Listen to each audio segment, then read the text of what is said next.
I've been thinking about happiness a lot, let me tell you. I think that, I had what they used to call, what used to call a bad childhood or a traumatic childhood. Now they call it a childhood with less than positive experiences. That sounds really nice. That sounds like I got vanilla ice cream instead of chocolate. I got beaten because I was from the time of the generation in which you beat your children. That was just normal, beat your children. And I survived that. But at a very young age, I really understood that I didn't like the way I was being treated. Bottom line, I didn't like the way I was being treated. I just didn't have all childhood is traumatic.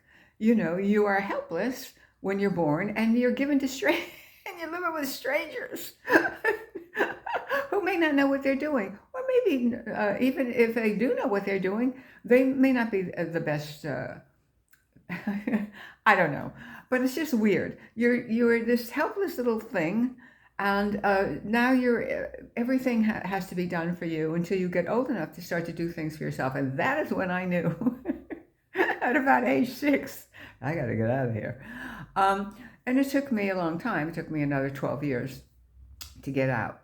I think I went to Greenwich Village, which was considered horrendous at the time, like a dangerous place, and of course it wasn't. It was completely filled with kids like me who were escaping constricted or unhappy or dangerous homes. And it was really an interesting time. Some of us had money, and I remember my first time there meeting a girl who said, well, if you ever need a place to sleep, you can come to my house. Come to my place. I have a big loft somewhere. I've forgotten where it was. And there came a time when I needed a place to sleep, and I said, "Oh, your kids okay? Can I go?" Yeah. And there were like 8, 9, 10 other kids sleeping on the floor. And I got a job and I made money, and not a lot. And I discovered that I really loved writing and that I am a writer. And I eventually moved to Los Angeles to make some money as a writer. And then also, Los Angeles is very harsh. I'm sure it's no surprise to anybody. It's a very harsh place. And when I moved to San Diego, and then there was another time. I tried a short period in Mexico, and I really wasn't prepared. It was different then also. It was 20 years ago. Mexico was much more prepared to welcome expatriates, tourists, and people from the United States and Canada now than it was 20 years ago. And you really did need to know some Spanish, and also it helped to know some history of Mexico. And I moved to Denver. I moved around. Finally, I landed back in Mexico about 12 years ago, and I've never been happier. And they say, that people in Mexico are really happy. And I think, there's reasons. They say, well, it's friends, they have family, they have friends, they have food, and they have fiestas, they have parties. And it's true that Mexicans smile a lot. But the other thing they have is they don't seem to have envy. You don't, I don't run into Mexicans, and I know some who are not well-to-do, or maybe they're okay, but they're not rich. They don't long for more. They don't say, if only I had a 45-inch television, if only I had a brand new car. There's not that longing for things they don't have. And it's not seems to be built. It's not that they not that they don't love the cars and jewelry. It's that they do, but there's not a sense of, oh, I don't have enough. Um, I find that I'm much happier here, day to day, and part of it is it's also a cooperative society.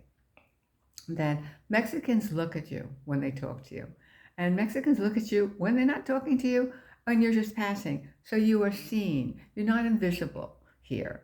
And they know who their neighbors are, and they know who's strong, who's new.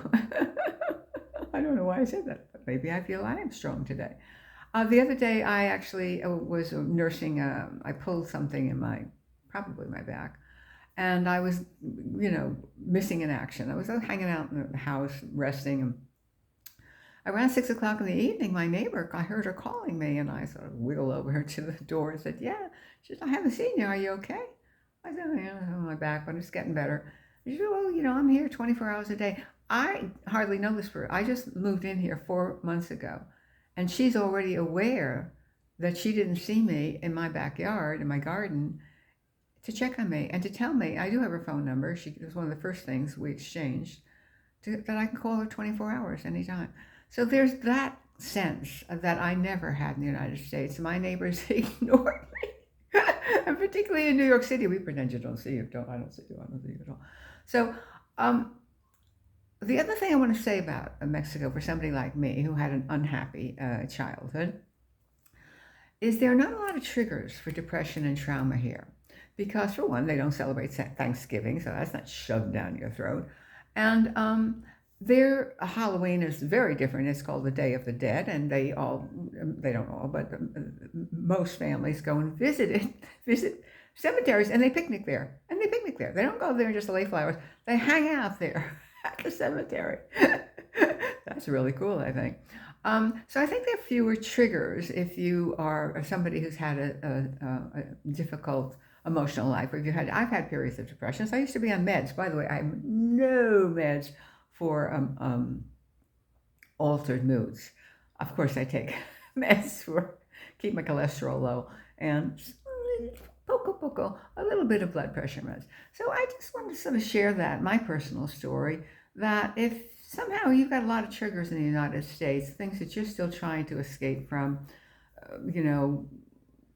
I don't want to name situations. You know what they are. Even if you don't speak Spanish, maybe you should investigate if it's possible.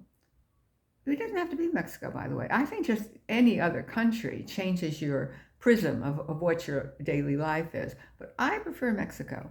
I just find it to be easier. And yes, the people may not be, I don't know, with their private lives. I'm not in their home. I don't see what's going on.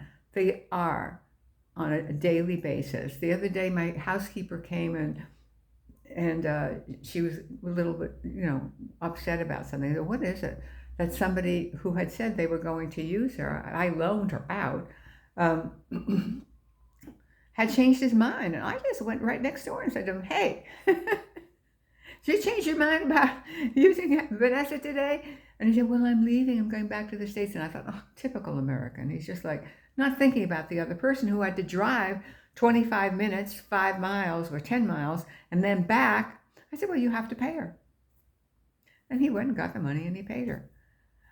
So, he was thinking, oh, I'm going to get away with this, because she's a housekeeper. She's also a mother. She's a teacher at her church.